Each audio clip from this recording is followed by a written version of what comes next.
9 பக்கங்கள் கொண்ட ஒரு திடுக்கிடும் இன்ஸ்ட்ரக்ஷன்ஸ். கழுத்துல கழட்ட முடியாத ஒரு இரும்பு collar bomb. 2003 pizza delivery boy Brian Wells பேங்கை கொள்ளடிக்க போன அந்த நொடிகள் உலகத்தையே நடுங்க வச்சுது. இது ஒரு சாதாரண கொள்ளை இல்ல, இது ஒரு சைக்கோட mastermind game. Brian Wells ஒரு காட்டு பகுதிக்கு பீஸா டெலிவரி பண்ண போனப்போ அங்க இருந்த ஒரு கும்பல் அவரை துப்பாக்கி முனையில மிரட்டி அந்த பாம் காலரை மாட்டினாங்க.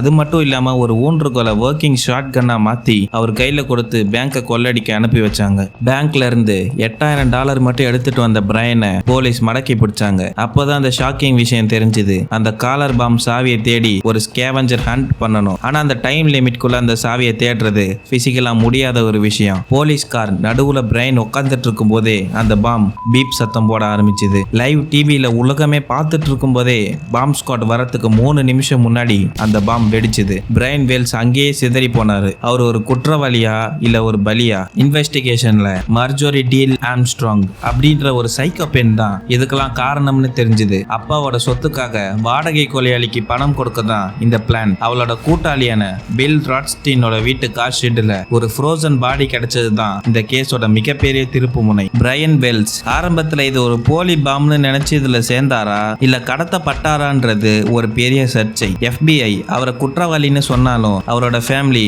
அவர் ஒரு பாவப்பட்ட பலின்னு தான் சொல்றாங்க. இந்த ஈவில் ஜீனியஸ் கேஸ் பத்தி நீங்க என்ன நினைக்கிறீங்க? மர்மங்கள் தொடரும்.